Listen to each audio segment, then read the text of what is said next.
세 아들을 둔 한 아버지가 있었는데 이제 죽음이 가까웠다는 것을 기억하고 이 세 아들에게 유산을 남겨주기로 하였습니다.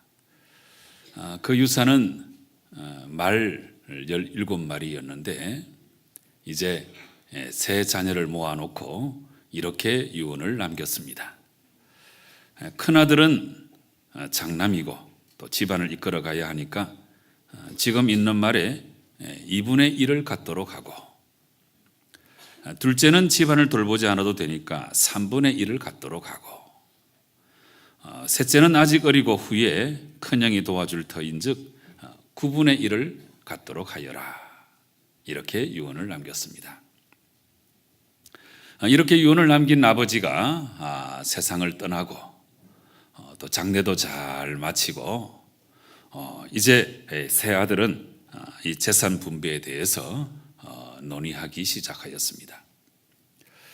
그런데 아버지가 유산으로 남겨준 이 17마리의 말은 2분의 1, 3분의 1, 9분의 1 어느 경우에도 정확하게 나누어지지 않는 것이 문제였습니다. 큰아들은 내 지분은 8.5마리니까 나는 9마리를 갖겠다고 주장하였고, 둘째 아들은 내 지분이 5.666 계속 이렇게 나가니까 나는 6마리를 갖겠다 이렇게 주장했고, 또 막내는 나의 지분이 1.888 이렇게 나가니까 내가 2마리를 갖겠다 이렇게 우겼습니다. 이런 싸움은 쉽게 끝나지 않았고 형제 중에 그 누구도 양보를 하지 않아서 자꾸 언성이 높아지고 나중에는 아주 큰 싸움으로 발전하고야 말았습니다. 그런데 바로 이때에 한 지혜자가 말을 타고 지나가다가 삼형제가 큰 소리로 싸우는 모습을 바라보게 되었습니다.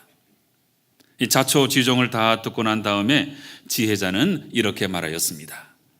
여기에 내가 타고 온 말이 하나 있으니까 내가 이 말을 줄 테니까 이 말을 합하여서 아버지의 유언대로 재산을 잘 나누어 보시오. 이렇게 말해 주었습니다. 그래서 17마리의 말에다가 지혜자가 준 말 한 마리를 더하니까 이제 모두 18마리가 되었습니다. 그랬더니 이제는 아주 계산이 쉽게 되었는데 아버지의 유언대로 큰아들은 2분의 1인 9마리를 가졌고, 둘째 아들은 3분의 1인 6마리를 가졌고, 또 막내는 9분의 1인 2마리를 가졌습니다. 그런데 여러분, 너무나 신기하게도 참으로 놀랍게도 자기의 분배대로 각자가 다 가져갔는데도 불구하고 한 마리가 남았어요. 네. 그래서 지혜자는 이 한 마리를 이제 가지고 가면서 더 이상 싸우지 말고 서로 베풀면서 잘 지내라 이렇게 교훈을 하고는 자기가 타고 온 말을 가지고 유유히 사라졌습니다. 여러분, 이 수학이라고 하는 것은 아주 정확한 것인데 때때로 이와 같은 모습, 아주 신비한 모습을 우리에게 보여주고 있기도 합니다. 여러분, 이게 바로 사랑의 계산법인데요. 주고 베푸니까 오히려 더 풍성해진다는 사실을 이 이야기를 통해서 우리는 발견할 수 있습니다.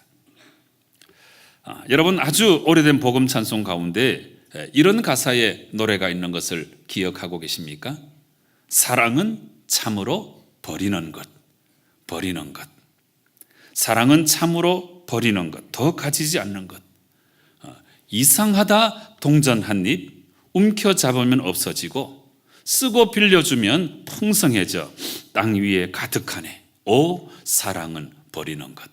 네, 여러분, 정말 우리가 우리 교회 학교에서나 또 우리 찬양 집회 때 많이 불렀던 찬송입니다마는 이 찬송은 우리 기독교의 역사를 그대로 잘 보여주고 있습니다.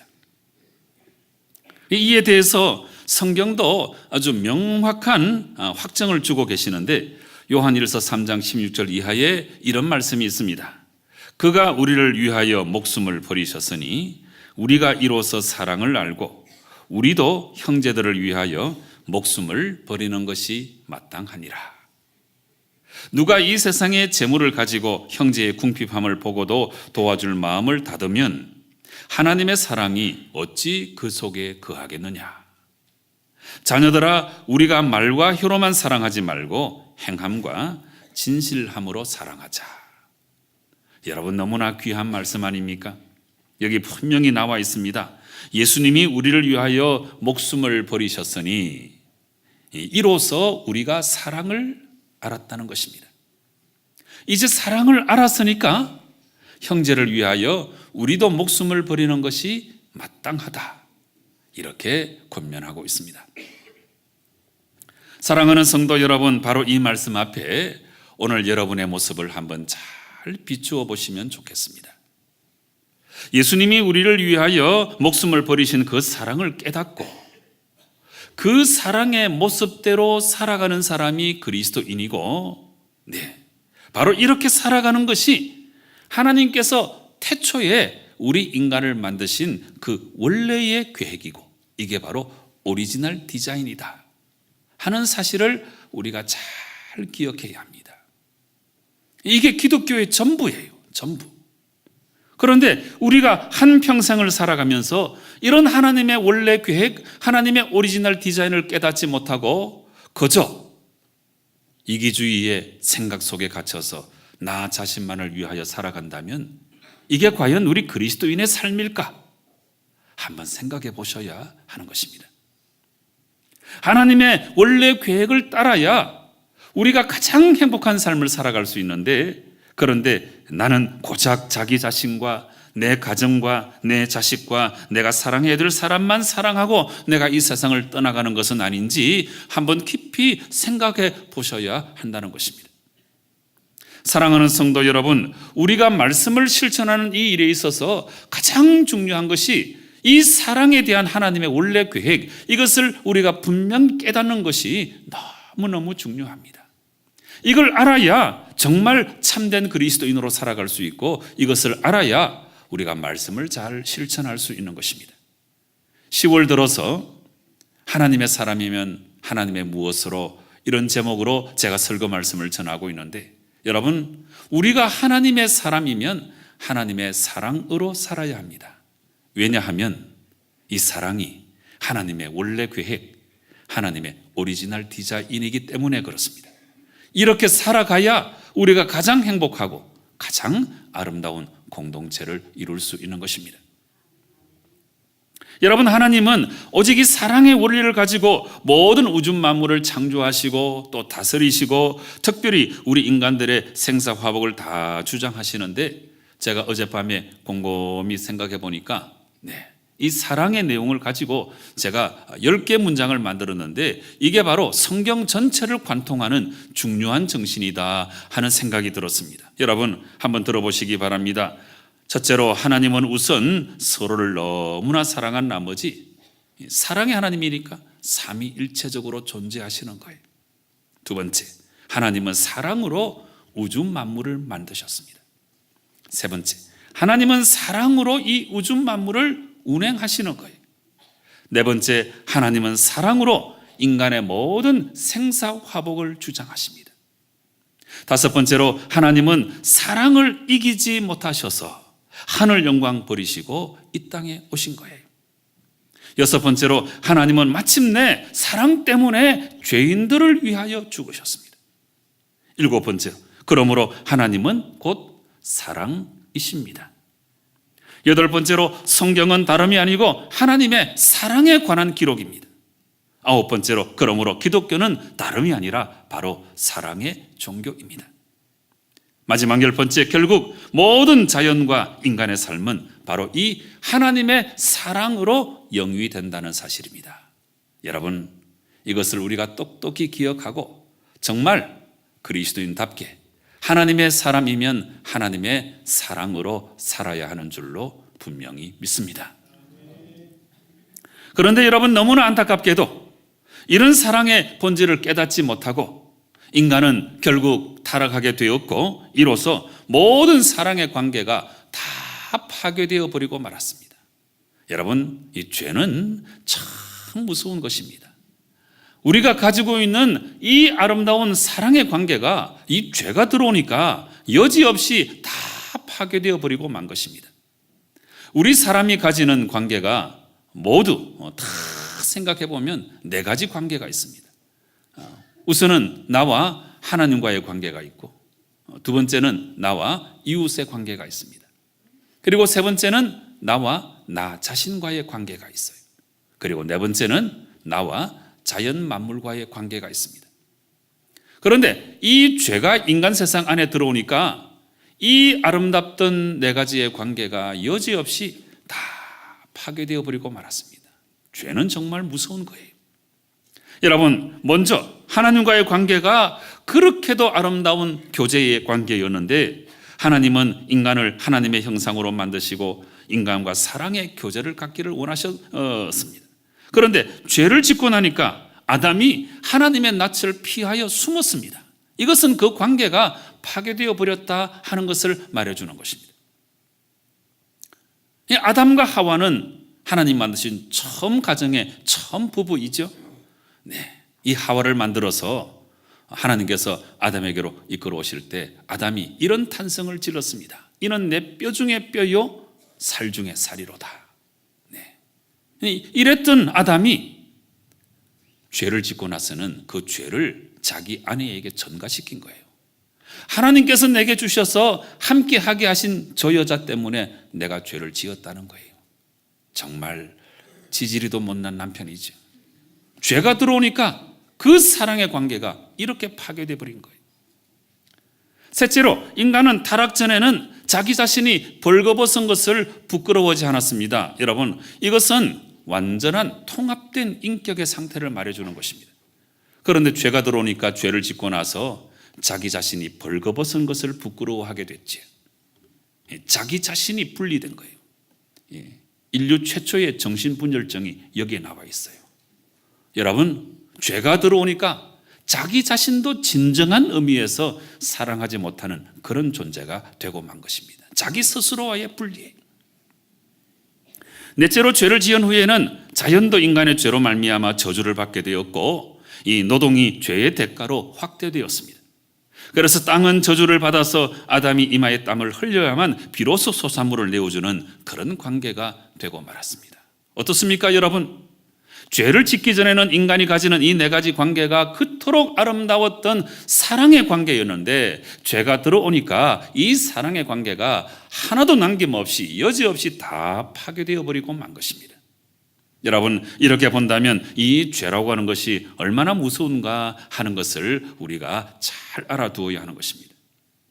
그런데 여러분, 하나님께서는 인간이 죄 가운데 고통받고 사랑의 관계를 깨뜨린 이 사실에 대해서 나는 모르겠다 내버려 두지 아니하시고 이 사랑을 회복시켜 주시기 위해서 하나님 자신이 오셨습니다. 여러분, 이것이 바로 예수님의 성육신 인카네이션이죠. 그래서 하나님께서 우리 인간을 구원하시는 방법이 3단계로 되어 있는데, 이 첫 번째 단계가 인간의 몸을 입으시는 거예요. 그래서 인간의 몸을 입으시는 이 1차적 방법이 결국은 무엇 때문입니까? 하나님이 그토록 우리 인간을 사랑하시니까 사랑을 이기지 못하여 우리 가운데 오시는 것입니다. 그리고 2차적인 방법은 그렇게 우리 가운데 오신 하나님이신 우리 예수님께서 이 하늘의 복음을 교훈하시로 말미암아서 새롭게 삶으로, 말씀으로 이 사랑을 다 가르쳐 주신 거죠. 수많은 사랑의 말씀을 하셨어요. 예수님 모든 말씀의 본질은 사랑입니다. 그래서 말씀으로 사랑을 가르쳐 주시고 또 삶으로 사랑의 본을 보여주시고, 그래서 인간을 구원하시는 두 번째 방법이 이 사랑의 교훈입니다. 그런데 여러분, 예수님께서는 이것을 말씀으로만, 계명으로만 하지 아니하시고 이제 이 사랑을 직접 예수님 자신이 실천하셔서 모든 사랑의 그 역사를 완성하셨는데, 여러분, 이것이 바로 십자가의 방법이죠. 여러분, 십자가가 무엇입니까? 십자가는 우리 예수님께서 하나님과 우리 사이를 화목시키기 위해서 한 손으로 하나님의 손을 잡고 또 한 손으로 우리 인간의 손을 잡고 그 가운데서 사랑의 심장이 터져 죽은 사건이 바로 십자가 사건입니다. 그래서 이 십자가 사건으로 말미암아 우리 예수님은 사랑으로 우리를 구원하시는 하나님의 뜻을 다 완성하셨고, 우리는 그 은혜로 말미암아 구원받아서 모든 사랑의 관계가 다시금 복원된 것입니다. 여러분, 이렇게 본다면 하나님께서 예수님을 통하여 우리를 구원하신 이 방법도 다름 아니고 사랑의 방법이었다 하는 것을 우리가 알 수 있습니다. 예수님께서 우리 가운데 오신 1차적인 방법도 사랑 때문이고, 예수님께서 살아가신 모든 삶의 2차적인 방법도 결국은 사랑의 방법이고, 궁극적으로 우리를 구원하신 3차적인 방법, 십자가 사건도 결국은 사랑의 십자가 사건이었다 하는 사실입니다. 사랑하는 성도 여러분, 그렇다면 이제 우리가 이 주님의 사랑을 알고 이 사랑을 실천하며 살아야 하지 않겠습니까? 하나님의 사람이면 하나님의 사랑으로 살아야 하는 것입니다. 여러분, 바로 이 사실에 대해서 오늘 우리가 함께 읽었던 이 본문의 말씀이 너무나 분명하게 알려주고 있습니다. 오늘 본문은 우리가 다락방 강화의 한 부분인데요, 예수님께서는 십자가에 달려 돌아가시기 하루 전날 밤 이제 최후의 만찬을 배설하시고 이곳에서 아주 귀한 그런 본을 보여주신 다음에 이 다락방 강화의 말씀을 쭉 주셨거든요. 이 다락방 강화의 말씀을 주시기 전에 예수님께서는 마지막 한 가지 교훈을 이제 몸소 실천해서 보여주셨는데, 그것이 바로 제자들의 발을 씻겨주시는 모습입니다. 내가 너희들의 발을 씻기겠다. 허리에 수건을 동이시고 대야의 물을 받아오셔서 제자들을 씻기려 하셨을 때, 주여, 선생님이 어떻게 우리의 발을 씻기십니까? 제 발은 절대로 씻기지 못하십니다. 베드로가 그랬을 때, 내가 너의 발을 씻기지 아니하면 내가 너와 상관이 없다. 또 성미가 급한 베드로가, 그러면 온몸을 다 씻겨주세요. 목욕을 이미 한 사람은 발만 씻어도 된다. 이런 대화가 이제 오고 갔지요. 그래서 그 제자들의 발을 다 씻겨주신 다음에 예수님께서 주시는 마지막 교훈의 말씀이 요한복음 13장 13절에 이렇게 기록되어 있습니다. 여러분, 금과 같은 말씀인데요, 잘 들어보시기 바랍니다. 너희가 나를 선생이라 또는 주라 하니 너희 말이 옳도다. 내가 그러하다. 내가 주와 또는 선생이 되어 너희 발을 씻었으니 너희도 서로 발을 씻겨주는 것이 옳으니라. 내가 너희에게 행한 것 같이 너희도 행하게 하려 하여 본을 보였노라. 여러분, 예수님 보여주신 발 씻겨주시는 이 사건의 참된 내용은 결국은 바로 사랑입니다. 사랑. 사랑해야 너희가 살 수 있다는 거죠.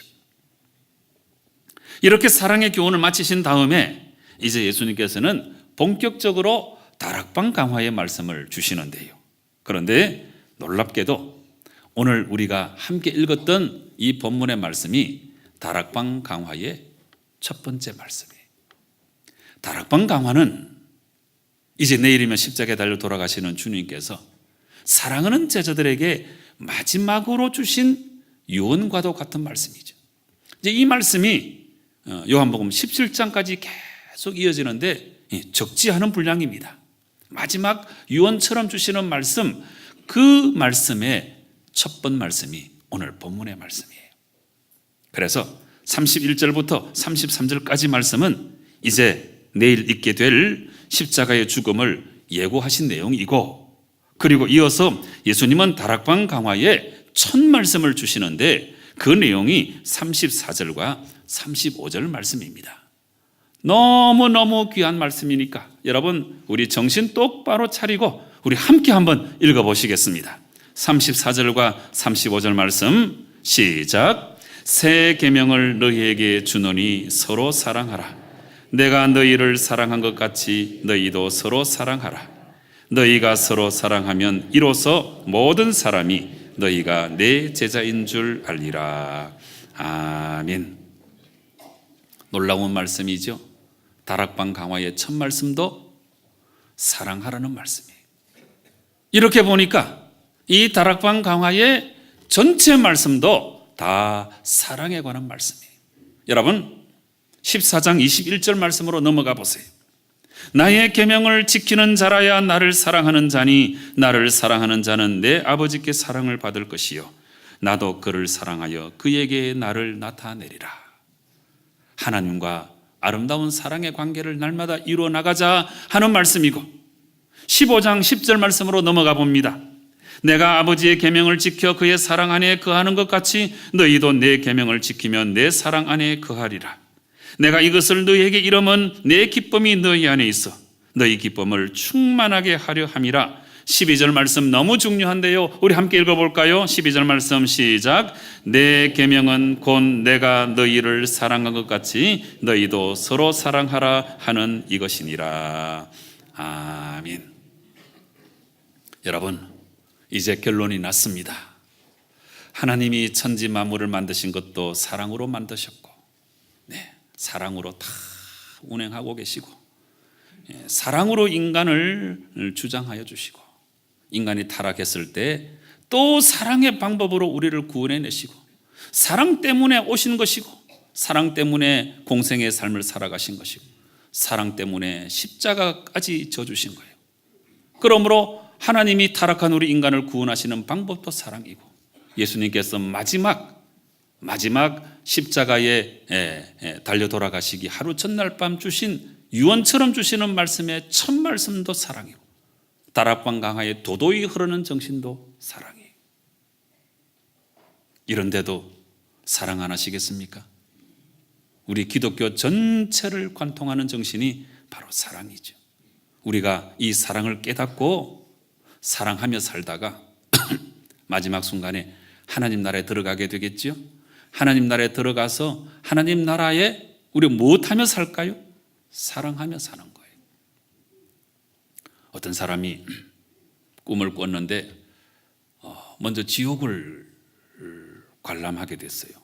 지옥에 가서 보니까 진수성찬이 차려져 있는 거예요. 사람들이 이제 식탁 앞으로 몰려 나왔습니다. 지옥에 있는 사람들을 보니까 피골이 상접해 있는 거예요. 바짝 말라 있어요. 아니, 이렇게 진수성찬이 차려져 있는데 이 사람들이 왜 이렇게 바짝 말라 있는가 보니까 숟가락이 이렇게 길어요. 그래가지고 이제 밥을 떠가지고 먹는데 자기 입에 넣으려고 하다가 하나도 못 먹는 거예요. 다 떨어져가지고. 그래서 이제 진수성찬이 차려져 있지만 하나도 먹지를 못해서 피골이 상접해 있는 거예요. 이번에 이 사람이 이제 천국을 가보게 됐어요. 똑같은 밥상이에요. 국, 밥, 나물까지 똑같아요. 숟가락도 똑같이 이렇게 길고, 천국 사람들이 몰려나온 식탁을 이제 마주 대하고 밥을 먹는데 밥을 떠가지고서는 다른 사람 먹여주는 거예요. 맛있게 먹여주는 거예요. 여러분, 이 재미있는 우화가 우리에게 무엇을 교훈하고 있습니까? 천국과 지옥의 차이가 뭐예요? 지옥은 사랑이 없는 곳이에요. 천국은 사랑이 넘치는 곳입니다. 우리가 그림처럼 우리 눈에 어른거리는 모습을 갖고 있잖아요. 천국은 아주 찬란하고 그냥 빛이 비치고, 지옥은 막 그냥 불이 타오르고, 그냥 우리 한국 사람은 지옥 가도 잘 견딘다는데 찜질방을 너무 많이 가가지고. 근데 그런 영상만 생각하지 말고 이 의미적으로 생각해 보세요. 천국과 지옥의 차이는, 지옥은 사랑이 없는 곳이에요. 서로 미워하고 시기하고 질투하고, 이런 삶을 우리 가정에서 우리가 살아가는 삶의 현장에 살아가면 그곳이 곧 지옥인 거죠. 그렇지만 천국은 하나님의 사랑이 흘러넘치는 곳입니다. 제가 이 말씀을 드릴 수 있어요. 이 땅을 살아가는 동안에 하나님께서 여러분의 가족을 한 가족으로 묶여주셨잖아요. 근데 이 가족 안에서 사랑의 훈련을 잘 하셔야 돼요. 근데 이 사랑의 훈련을 잘 하지 아니하면, 이 땅을 살아가는 동안에 사랑의 훈련을 잘 해놓지 않으면, 이런 사람은 천국에 가서 왕따 당할지도 몰라요. 사랑하는 법을 모르니까, 이기적으로 살아가는 이런 법만 체득했으니까 천국 가면 다 사랑하는 사람들인데 왕따 당할지도 몰라요. 여러분, 기독교의 전부는 사랑입니다. 사랑으로 창조하셨고, 사랑으로 운행하시고, 사랑으로 타락한 우리 인간을 구원해내시고, 다락방 강화의 내용도 그 첫 말씀이 사랑이고, 천국 가서도 우리는 사랑하며 살게 돼 있어요. 하나님의 사람이면 어떻게 해요? 하나님의 사랑으로 살아야 하는 것입니다. 이 사실을 평생에 기억하시고 남은 인생 살아가실 때 열심히 사랑하시다가 천국에 가서도 사랑함으로 행복한 삶을 살아가는 성도 여러분 꼭 되시기를 주님 이름으로 축원합니다. 기도하시겠습니다. 아버지 하나님 감사합니다. 너무나 감사합니다. 오늘 하나님의 원래 계획, 하나님의 오리지널 디자인을 우리가 깨닫게 하시니 참 감사합니다. 이것을 마음 깊이 깨닫고 정말 하나님의 사람이니까 하나님의 사랑으로 살아서 저 천국에까지 이르는 저희들 되게 역사하여 주시옵소서. 예수님의 이름으로 기도드리옵나이다. 아멘.